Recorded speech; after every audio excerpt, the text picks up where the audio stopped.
Guys, for today's video po ay ang bida po natin ay ang ating halaman na tinatawag po na Bacopa.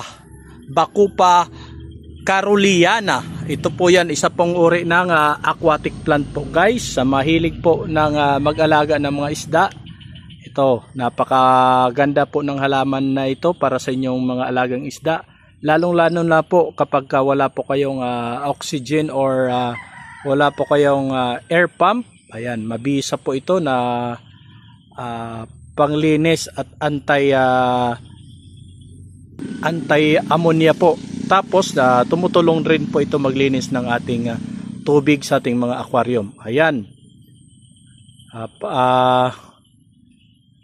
Sa mga gusto pong manghingi, ayan, libre lang po ito guys. Binibigay po ni Kuya Alex. Lalong-lalo na po sa mga nag-aalaga po ng isda. Malaking bagay po ito sa mga aquarium guys. So ayan lang po. Sana may natutunan po kayo. Ako po ulit si Kuya Alex. Thank you for watching and bye-bye!